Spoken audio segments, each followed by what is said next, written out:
Good evening, everyone. This is Sizzle, powered by Fit to be Trained, coming to you from the Deep End Broadcasting Network studios in the lovely Virginia Beach, Virginia, in the United States of America. You can find this program on deependbroadcasting.com and subscribe to this network's YouTube channel, Deep End Broadcasting. Hey, y'all, I am Sizzle, aka Karen Dougherty, and you can find me pretty much all over the internet under Fit to be Trained, and that would be on Instagram and Facebook. And now this podcast is not only on YouTube, but now it is on Apple and Spotify, proud to say. So, woo! So take a listen, tell your friends. And I've been enjoying having guests on the last couple of weeks. It's been kind of fun. And I have another one tonight. Steve, how are you doing? Good. How are you? I'm good. It was a great Easter weekend, the end of Holy Week. Da, da, da, da. And I love it. Mm-hmm. Yep. Uh-huh. It was a great Easter weekend too. So it's always a fresh way to start. And the gal that I have on tonight is very important to me. And that is very important to us. We're a little bit, two little nerds that like to go over biblical stuff and have a good time during our training sessions. Yep, that's right. You have heard my coaches come on. Well, I'm Alexis's coach. And I wanted her to come on for several reasons, for many reasons. You're going to hear it in the podcast tonight. But one of my favorite books of all time is called The Caged Lion. And it's about a client writing about Joseph Pilates as he saw him and knew him personally, which there's not a lot of people that do. So it's a really, really good book. I really, really enjoyed it, but I read it over and over again, because it's that good. But anyway, that's how I feel about Alexis. Alexis really knows me as a trainer and but knows me personally too. And I know her because we've been training together for 10 years, plus 11. or minus. I thought it was 11 years. And I started with her when she was going into her senior year in high school. So there's a lot of growth there for both of us. Both of us. My child was only 11, 10. He was 10 years old and now he's 21. So I went through that with her and she had 2 children. And we're going to talk about all that because we went through during that whole time, Alexis was training. She was doing fitness, whether it be Pilates and fitness. And we'll go over some things with her. And why I invited her on this is because she's a mom of 2 children. And she has a dance background and has gotten married and had a lot of life things happen, went to college, wrote a book, has a podcast of her own, and all this stuff we're going to go through and try and squeeze it in as much as we can. Because she's had a lot of growth in the last 11 years. And I must say the whole time that was constant was her fitness. So I gave a little background on my client and pal, Alexis Heaslip. Welcome, Alexis. Thank you so much for taking your time out to come and join Steve and I. Thanks for having me. I'm so grateful. Can you start me out with just a little bit of a background? I mentioned that you were a dancer, I think, when I was introducing you, but tell me a little bit how old you were and when you started dance and that sort of thing. I was put in dance in preschool, and I went preschool through 12th grade. I danced. So by the time I was in high school, I was dancing maybe 4 days a week, 2 to 3 hours each day. Wow. And then my senior year, I also worked out with you twice a week. Mm-hmm. Yeah. I do remember that. I do. And I do remember your heavy dance schedule. Huh? I do remember that heavy dance schedule. And I have to say, too, we were doing more fitness. I didn't have the reformer yet. We were doing fitness and we were doing Pilates mat more style. And that was, so you have a background with all kinds of fitness, not just Pilates. Right. And it evolved with you as the years went by, what we did together. I know. It's been a really pleasure working with you. How has dance shaped your understanding of movement and body awareness? Because I feel like, as you know, you already had a sense of body awareness when I got you. Right. Well, with ballet, especially, ballet and tap were my two favorite forms of dance. In my dance studio, I did like ballet, tap, jazz, lyrical. Love tap. So every movement matters. Every angle of your body matters in dance. Now, is it good for your body? Some of the things that we were required to do necessarily, no. Right. Because it's not natural. The positions body aren't natural, and I have a problem still with turnout. Right. Turnout being her feet turning out. And dancers tend to stay in that external rotation of the feet. Yes. And hyperextension of my legs. Yeah. So another common. And you have to be hyper aware of everything that your body's doing when you're dancing. Right. So. Right.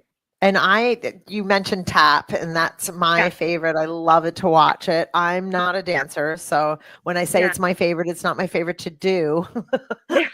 I'm not very good at dancing, period. But I definitely have the gift of enjoying it and understanding it. And I do love tap. And I would assume that is such a fast pace. You really have to be in touch with your body. You wreck your ankles. As you know, I've had my ankles can be very weak because I wrecked them. Between tap and point, my ankles got overstretched. Well, I was going to say that because you'd think they would be strong, but it's because they get overstretched and over mobilized is what you're saying. Every person's body's different. Right. My ankles were naturally more flexible than most people's. So my ankles, from what I was told by my dance instructors, my ankles were naturally weaker than other people's because of the hyperflexibility I had in my ankles. So point, it's beautiful, but I know it wrecked my feet and my ankles, and that's why I roll my ankles really easily. Interesting. That's what. Like when I was pregnant with Luke, I rolled my ankle and slid down the stairs.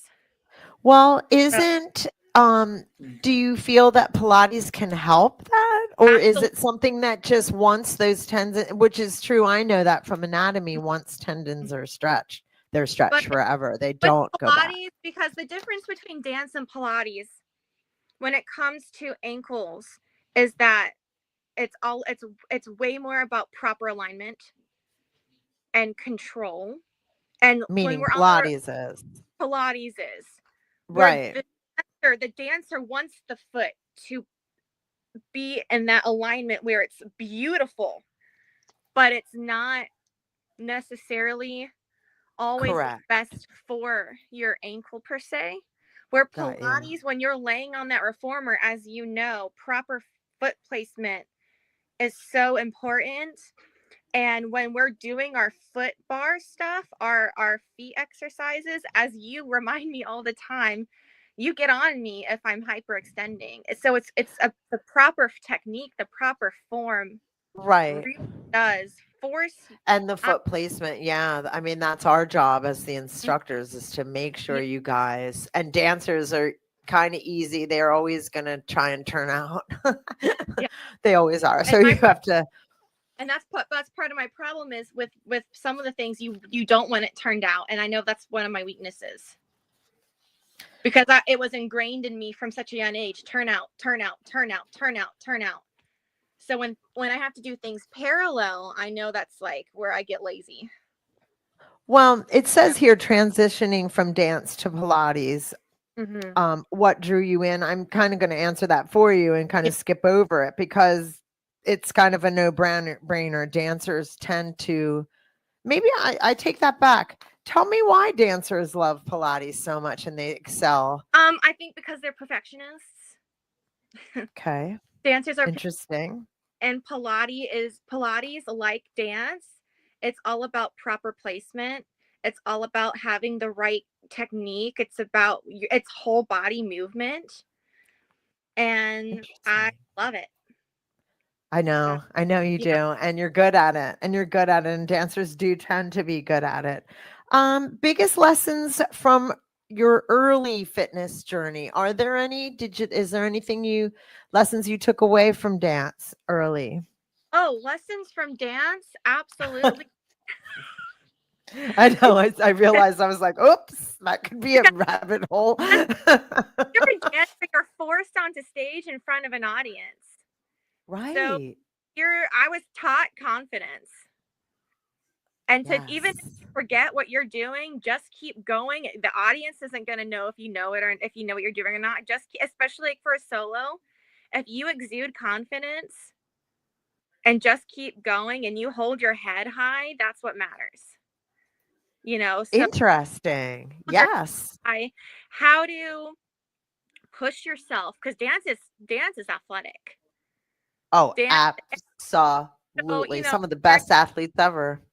Learning how to power through things with a smile, because you're not allowed to show the struggle when you're on stage, you know? Absolutely not. I'm allowed to grunt and moan in the gym. You guys aren't. You can't even show that it hurts. My teacher would have been like, "Why are you a monkey? Stop going up!" Like, you know, we're never allowed to do that. You had, even on the bar in class, you had to look perfect, you know, but confident, and that's what like dance is about, confidence and grace. So, well, I appreciate that. Yeah. Because it's not far different in athletics too. Not everybody's going to know you messed up, and maybe your teammates will if you're on a team or something like that. But the audience doesn't always. I mean, we all know they do too. You know, lots of boos and stuff like that happen. Yeah. But in dance, yeah, you're right. I mean, you can kind of gracefully smooth over it or make it obvious, you know. And so they teach you to not make it obvious. What inspired you to, I'm kind of jumping ahead here all of a sudden because I'm getting into the pregnancies. You had 2 pregnancies during the time that we were training together.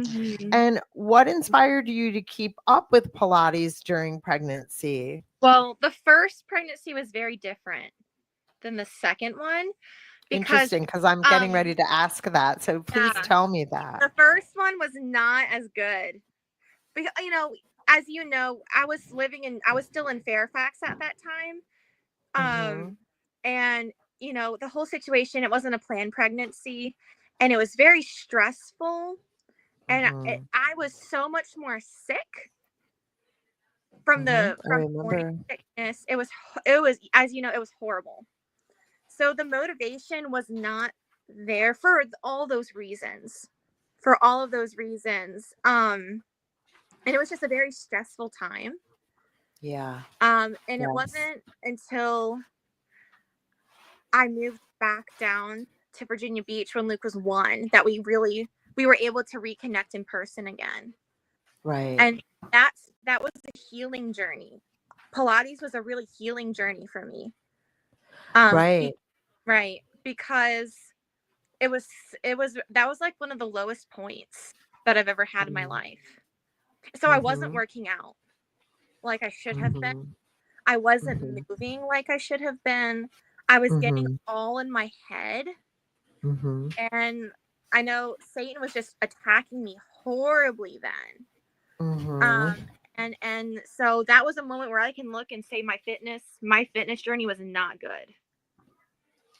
And then after, you're reminding me, yeah. And then after born, I had the really bad postpartum depression, And if we're okay to talk about it, I got on birth control, and that completely just wrecked my body. It was horrifying. I didn't gain much weight from the pregnancy at all because I couldn't hold any food down. But the birth control made me gain like 50 pounds in 3 months, and it was horrifying. And hormones, I guess. it was, yes, the hormonal birth control made me gain so quickly. And I don't know if you remember, I had to get it. I got the one in the arm, and my mom made me take it out because it was just making me so, like, it was making me not want to anymore. Yeah. And once we finally moved back here and I was able to start working out with you again, it like brought me back to life slowly. So how movement and fitness helped your postpartum recovery. Yes, it did, didn't it? It was game changer. It was absolutely game changing. It made me it made me feel alive again. So definitely. Those are very serious subjects. We could actually have podcasts on those subjects. And I appreciate you being so candid. Yes. I was trying not to go too deep into it because I know we have the time, but yes. Yeah. We'll have to have you back so we can dive into those subjects. Those are interesting and those are important. And I didn't mean to say interesting. They're interesting because they're so important. Right. And they're popular, unfortunately. It happens to a lot of women, the postpartum. Yes, I appreciate you bringing that up. I really, really do. Did your faith play a role in your mindset and perseverance through that pregnancy? Well, the first pregnancy, that was like my trial. That was my trial by fire. That's why I smile so much. Yes, of course. Yes, but it was through that trial that God was able to reach through my thick skull and help me to realize that I can't keep doing it because I was trying to do everything in my own strength. Right. I was trying to do everything in my own time, and I was trying to fix what I had messed up. And let's talk about how young you were. How old were you? I was 20 years old. And in 20 college, years old, people. Yeah, that's young. Yeah. So it's a lot. You're a strong girl. When like, your parents don't, even though I love my son, but that's not what my plan was. And that wasn't what my parents' plan was for me. So you feel like you've let everyone down. And so I kept trying to like fix everything, like on my own. And God was like, haha. Yeah, I've been there. Been there. Yeah. Oh God. Yeah. Now that I'm out of it, it was I can, because I'm not in the thick of it. That was refinement by fire. Yeah, and you're on probably, how do I say this? You're grateful for growth, you know. Yes. You know, it's crazy to say, but you're grateful to you get to experience all that growth, and what a catalyst to help other women, because again, this is a subject that happens for a lot of us. Motherhood, marriage, and balance. So we'll talk about that and then compare my second pregnancy to my first. Is that what you're wanting to do? Yes, I didn't mean to move ahead because I do want to obviously talk about, yes, you're right. So let's get into the second pregnancy before I go forward, because I thought it was going into that, but I apologize. It's not. I wasn't. So do first, Karen. That's all. Go for it. Tell me how your second pregnancy, which we were together for that. And the reformer was on the scene. And I even wrote a whole blog post on it on my website, because that was an interesting time. It was a learning experience for both of us. And but tell me your version. My first pregnancy compared to my second was like night and day. It was like night and day, because your body changes so much in a pregnancy. So much happens in a pregnancy. Like you know, as you get more and more pregnant, your back hurts, your ankles hurt, your feet hurt. But when you are able to get on that reformer and get your posture right, because posture is a big issue in pregnancy, and you're able to get your posture right, and you're able to flatten your back out correctly, and you're able to stretch those things out, it's like, oh, it's like a relief. Yeah. And honestly, I think being able to get that opportunity twice a week where I get to check myself, like, how have I been doing? How have I been doing throughout the week? Have I been allowing myself to slouch forward? Have I been allowing my head to go forward? Have I been bending down correctly to pick things up? Even when I'm not pregnant, I try to check myself on that. But especially when you're growing another child, another human being, like, those things really matter. And Pilates checks you on that every single time.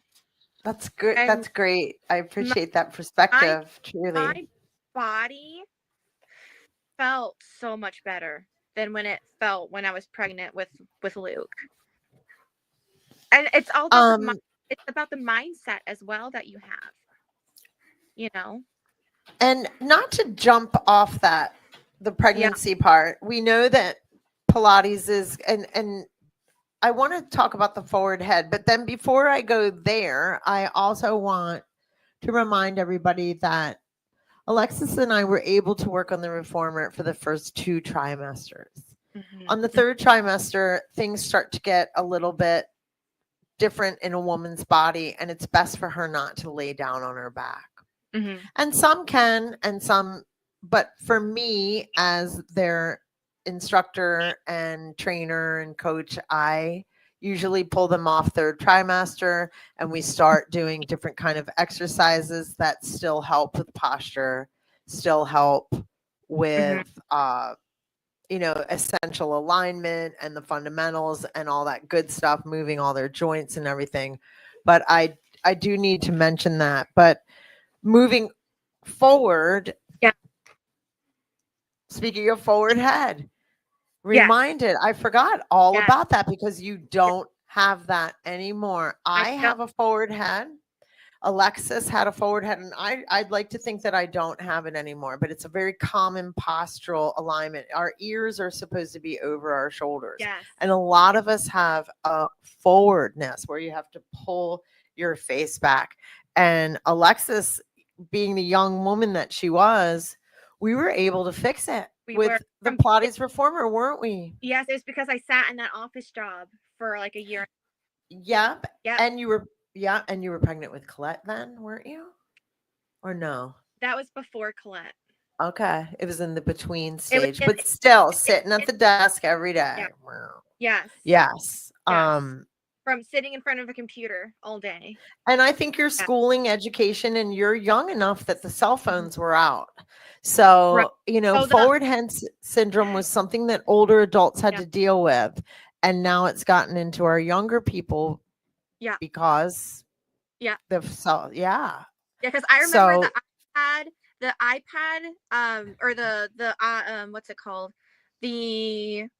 not the iPad, the iPads and stuff, and like the Apple Touch, you remember those, like the iPod Touches? Those those came out when I was in middle school. So you think about, you guys were, and you're a studious student, so let's face it. I mean, you were in front of computers, you're in front of books. So it's just par for the course. You were sitting at a desk a lot, even whether you're a child or an adult, it's hard. But we were able to fix it because you were so young. And I don't think that I'm not so young, and I was able to fix mine too. I have no more neck pain because of it. It is often a postural issue. It's not always, but it's often fixable. It's soft tissue, and you bring the skeleton back in alignment, and voila, the pain goes away. I am going to move on to motherhood, marriage, and balance. How fitness helps you manage the demands of motherhood. And there are a lot. She's got 2 little ones. I do. Well, I mean, just think about it. When you're a mom, you have so much junk you have to carry. Yeah. And we talk about this all the time. We have diaper bags and literal children climbing on you. And the way that you bend down to pick up your things, to pick up your children, can really hurt you if you're not if you're not doing it the right way. Yeah. And I laugh because it's so true. It is so true. I saw a meme. I laughed because I saw this meme online the other day, and it was a shark screaming out of the water because somebody said, "Look, it's a shark stepping on a Lego." And he was like Jaws, with his mouth open. It was just really funny because I thought of that. Like even that, like you fall down more because you trip over things. And it's just, the whole mishmash of having children. There's so much to it that you almost have to be in good shape to have them. Toys. Or not literally not trying to step on their Legos that flew everywhere on the floor. And right. So then you're like doing like an obstacle course too. You learn that sort of stuff and balance and all kinds of good things. Or like my daughter's 3, so when we go to the park, she wants me to go up into the play set with her. Yeah, which always fun. So just literally just even being able to keep up. Kids are exhausting. And you want to, yes. Kids are a lot of fun, but they're a lot. Yeah. And even like the fun things, like even though that, like, thank God that you can go up in the play set with her, like that's an experience that's fun. Like that was the thing with me is I really wanted to stay in good shape. Because I had Ian older. So I really wanted to be able to keep up literally with my young son. So you almost have to work out to be a parent. There's parents that'll vouch for us all over. Finding time. How do you find time with the kids? Do you find that you have to make an appointment?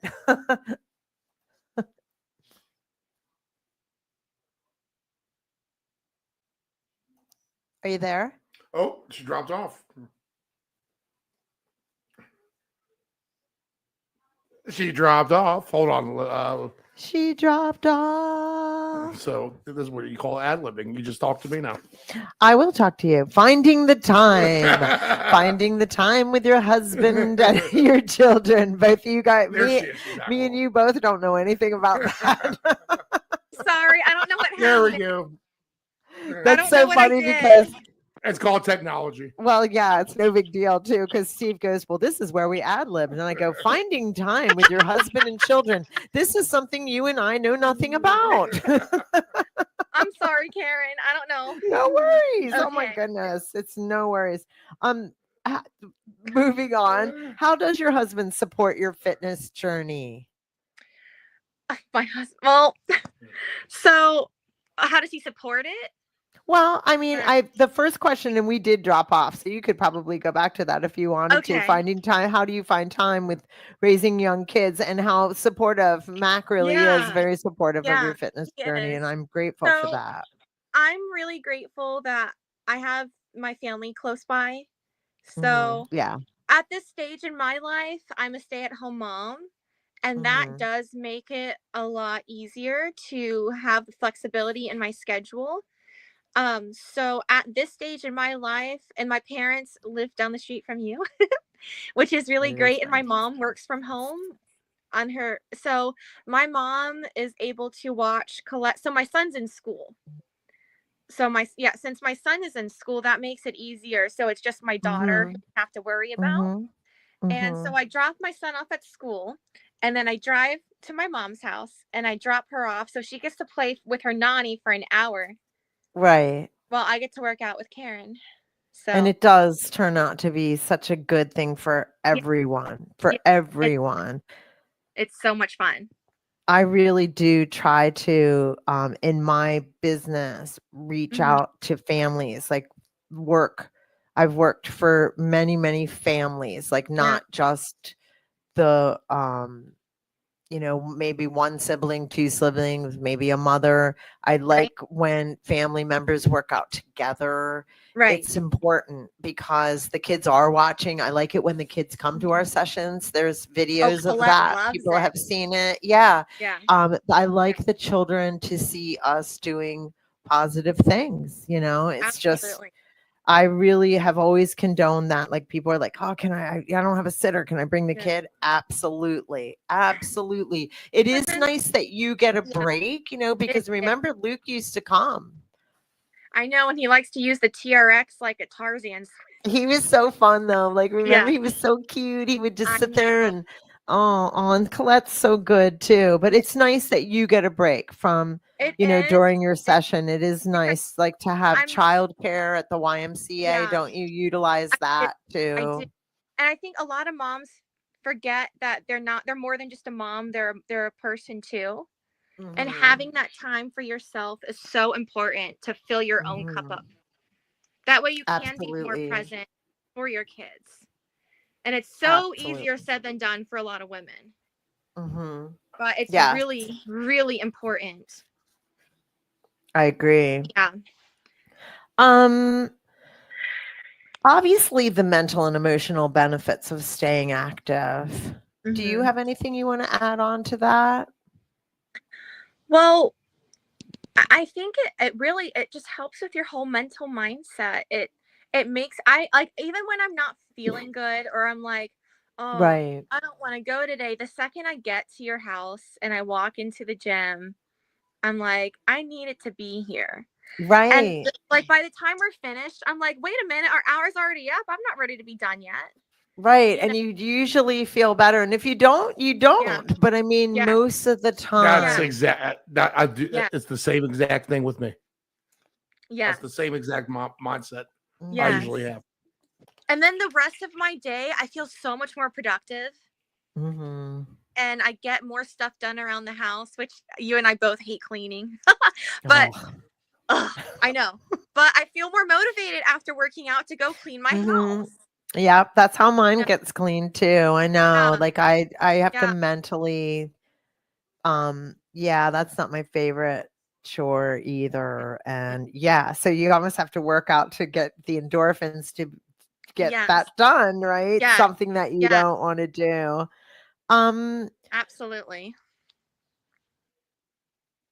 I want to go even further. Let's Okay. talk about your book and your podcast Yeah. and Yeah. all that, how that comes together with your Yeah. faith. And like I said, it's such a I'm so glad that you're on this week too, because Yeah. I had a really, really great Easter, and Easter is like one of my favorite holidays, and It's it the was best. beautiful here in Virginia Beach, and Yeah. it meant so much for us that Mhm. believe in that way of life, and it's Yeah. just so nice. And I know that you have a very, very strong faith in God. I respect it so much. Yeah.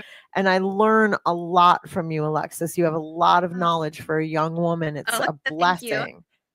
blessing, blessing, blessing. And Mhm. it's a gift. I'm sure you're well aware of that. So much of a gift that at the young age of, I would say you wrote the book at 25, 26. I started it. It took me 3.5 years because Okay. I'm a perfectionist, and I had a 1-year-old, Fair so enough. I wrote it when I could. I'm a nerd. I have the problem of deep diving and going down rabbit holes, especially when reading my Bible. Like I'll read like a passage and I'm like, oh, that connects to this. And then I'll go and read it and I'm like, wait a minute, that connects to this. And it's like ping, my brain's like ping, ping, ping, ping, ping, ping, ping. And so I was reading Isaiah 53, which is a messianic prophecy about Jesus. But it was written like hundreds of years before Jesus was even born, and it's about the suffering servant who will be pierced and who will die and who will be mourned. So I was inspired to write a 6-week study on Isaiah 53 that I feel like is a really cool opportunity to use, especially like leading up to Easter, to remember all that to remember like the weight that Jesus took on the cross. Wow. And like I really like I deep dove. And so yeah. So that's what inspired you, because you thought, wow, this could be pieced together, because you said it's like a 6-week study, didn't you? That it's It is. So cool. Technology. Okay. What I did was each week there is a video that I made. That's because it can be done either individually or even as a small group.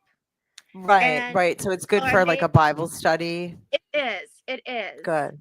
And so there's videos that are free on YouTube each week that gives like an overview of what you're going to be learning in your homework time throughout the week. And there's 5 days of homework. So I make you go on a treasure hunt through the Bible and you're going through verse by verse.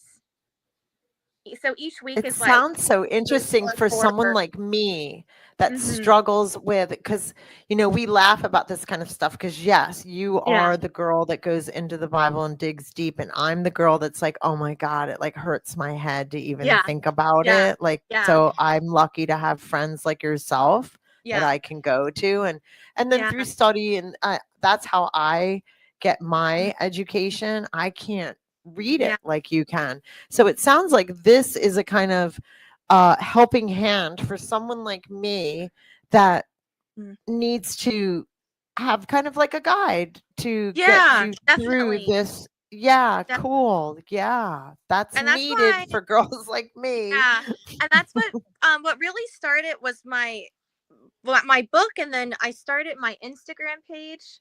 I really like to. I feel like I really like to write. Okay. And so that's I on my Instagram page, I started with like little verse of the day posts where I would get the verse of the day from the Bible app and then give my thoughts on the verse. So I post those a lot. I also then I got I got down the Christian Instagram rabbit hole and like answer questions on like, what does it mean to be a mom and be a believer? Like what does it mean to like disciple your kids to Christ? Post that. So I'll make reels about that. I'll make posts about that. And then what is the name of your Instagram page? Proverbs 31 wannabe. And the reason why I chose that name is because Proverbs 31 talks about what it means to be a woman of virtue, what it means to be a woman of faith. And I fail at it all the time. So I strive to be a Proverbs 31, but I'm like a Proverbs 31 wannabe because I fail epically every single day. And that name is really, it's telltale. It's good. It's a good name. It gets the point across. Yes. Let me go back to my little notes because I want to talk more about this. Tell us about your podcast. This is now, wait. I'm getting ahead of myself. Now, this book can be purchased on Amazon too. It's a book and a workbook, right? So it's just a book, one book, but it's like a study. It's basically like a big study guide. Gotcha. And it's available on Amazon. And you also have a podcast of your own. I do, which is Please also tell me about that. So and what inspired it and its mission. So it's also called Proverbs 31 wannabe, just to keep the name consistent. Right.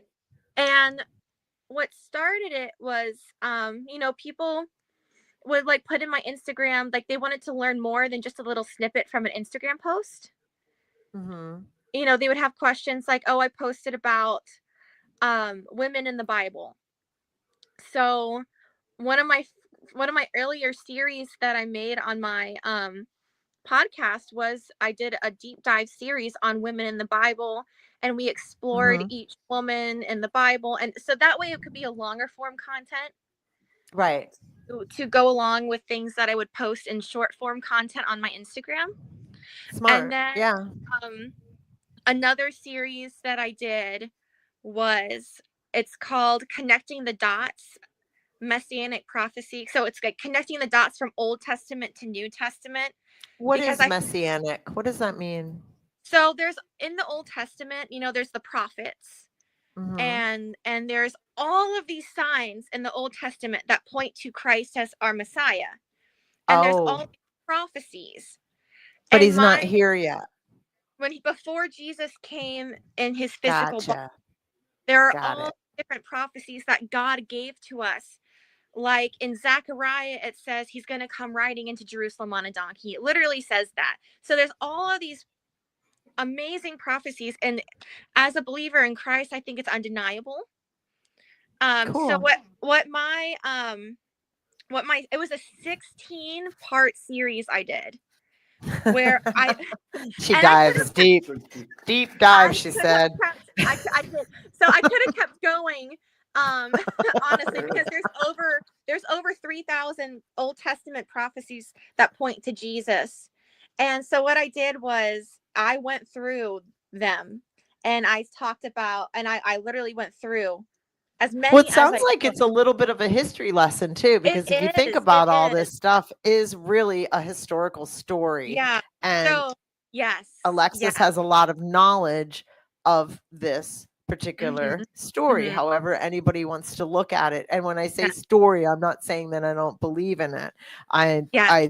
It's just It's like the a best true historical. story. Yeah. Yes, Yeah. right. So Action packed. I would take one of the prophecies and then show how Jesus has fulfilled it or will fulfill it when he comes again. So that was the whole And a premise of that. prophecy, let's be clear, what is a prophecy? A Where's prophecy is like when God would speak through one of the people like Isaiah or Jeremiah, and God is using this person to speak to the people to say this is what will happen.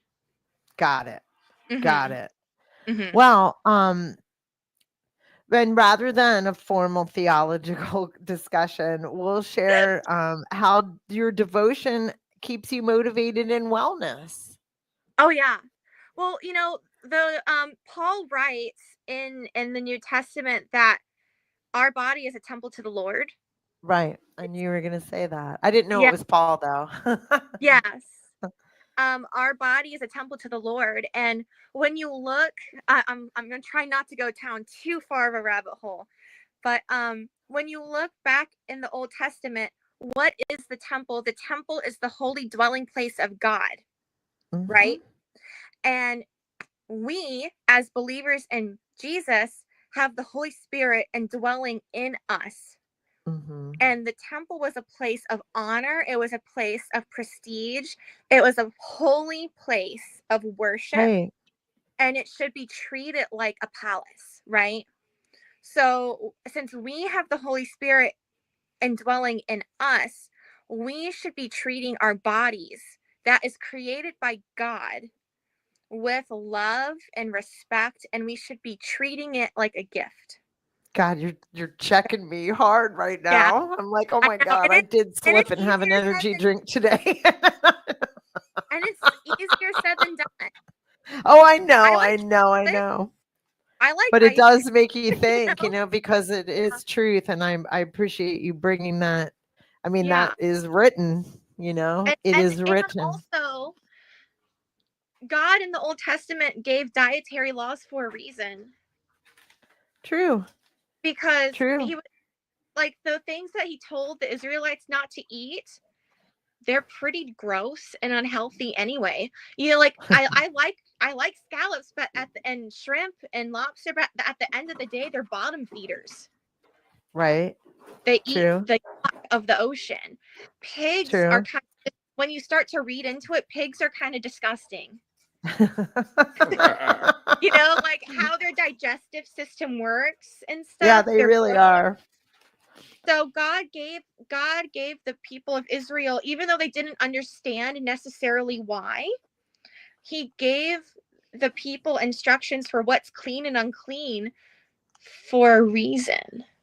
And Right. so in my house, in my family, and we've talked about this too, what I try to do is just shop the outside aisles of the grocery store. Right, right, And it's so much easier said than done, especially because we're on a one-person income.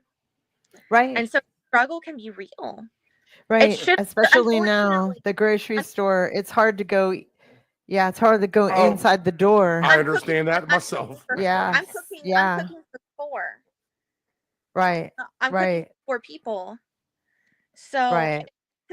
so it shouldn't be that way where the vegetables are more expensive than a box of cereal. But it But is true. But it is. Yeah. I try to make a point of using the food apps, using the coupons, and shopping what's Mhm. in season, because God gave Mhm. us seasons. Right. That's true. God And gave shopping and then it's shop priced seasons, better, it's more and on point. I try not to look too hard into the meat industry Yeah. because I've gone down that rabbit hole from listening to other women podcasters, but we can't afford the all I organic know. time. So it's like I'm doing the best. We just do the best with your budget. Do the best with Right. what you have. And Absolutely. you can Well, change tell me small. this.